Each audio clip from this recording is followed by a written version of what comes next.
Eto mga boss, radiator naman ito ng mixer, concrete mixer mga boss. Meron kaming concrete mixer eh. Ayan. So itong unit na to, andun eh, nakatingga. No overhaul din yung makina kasi nag-iinit.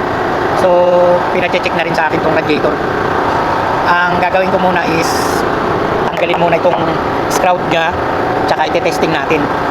So i-testing muna natin mga boss kasi dito baka may butas eh. Diskumpiyado ko sa header plate na baka may butas. Pwede rin sa hose lang o kaya sa pillar neck umapaw. Dito actually ang tulo nun pupunta roon. So alin sa tatlo? Sa header plate may butas, sa hose o sa pillar neck. Okay? Pag sa pillar neck, palitin lang ng cap, radiator cap. Pag dito naman maluwag lang sa inlet pipe, maluwag yung clip nya. Pag dito butas. Kaya tanggalin ko muna itong scrout, tapos iti-testing natin bago natin, para malaman natin kung may butas dito. Kapag wala, buksan na natin at i-overhaul. Okay?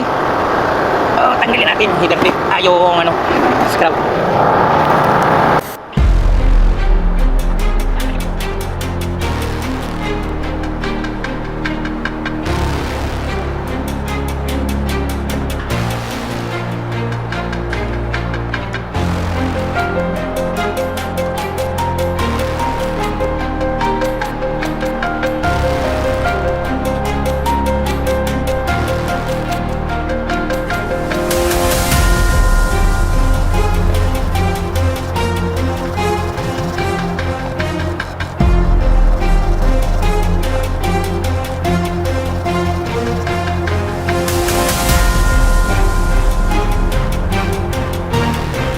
So ayan mga boss, lumitaw na yung kanyang harapan.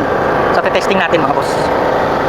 Kunin natin muna yung pantakip dito sa pillar neck. Sabi, meron naman ako rito. Pero wala nang goma to eh. Kunin ko muna mga boss para makita nyo rin yung unit nito. Na-testing na natin oh. So wala sa header plate ang problema mga boss. Ayan, wala rito. Worried kasi ko baka dito ang butas niya. Wala, ayan may hangin na yan. Ayan, lumalabas na nga doon sa panarang.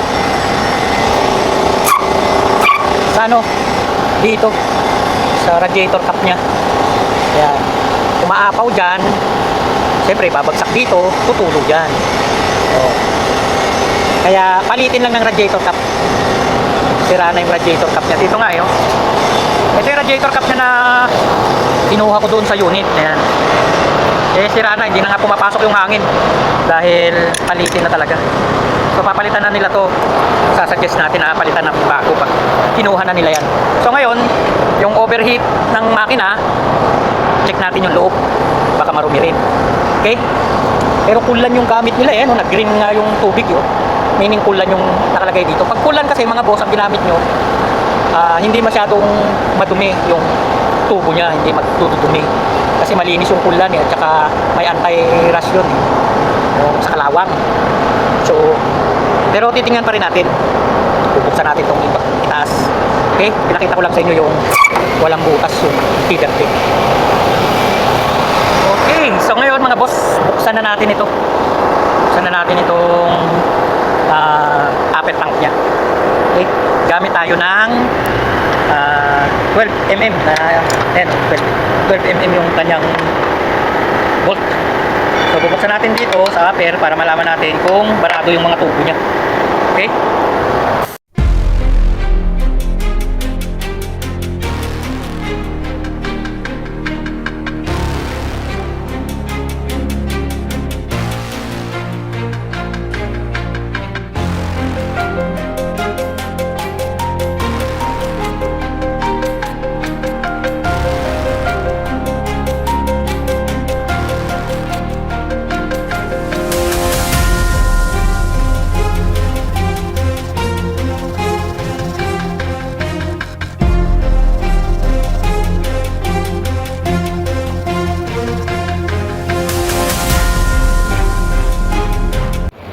So ayan mga boss, naubos na natin ang baklas itong mga bolt nya.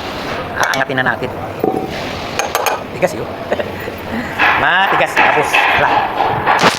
Sundutin natin ito.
So ayan mga boss. Kailang ayusin muna natin. Okay. Oh. Hindi pa naman siya masyadong marumi. Oh. Eh ang mga taktak na yan, pagpukpuk ko lang yan eh. Oh. Pinalawang pa rin, oh, kahit kulan yung gamit nila. Siguro nilagyan nila kasi ng tubig, yung hinaluan nila ng tubig. Oh, kaya kapag kayo maglalagay ng kulan, kulan lang talaga. Huwag nyo na haluan ng tubig. Kasi pag hinaluan nyo ng tubig, eh, babaliwala yung, ano, yung tapang ng kulan. Yung bisa ba? Yan. So yan uli na lang lalagay kung ano. Ay, sira na, rubber pala. Yan oh. Hindi pa masyadong ano, kalawang. Oh. Hindi pa marumi. Kailangan bara yung tubo niya, yun.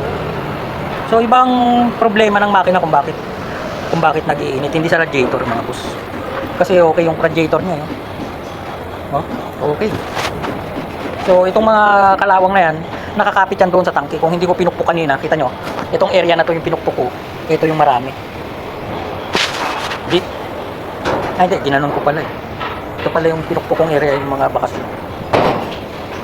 Nataktak doon, tumaktak. Yung nalaglag, ito, may pukpok din ako rito eh. So, sa tangke nakakapit yung kalawang. Pipinturahan ko yun.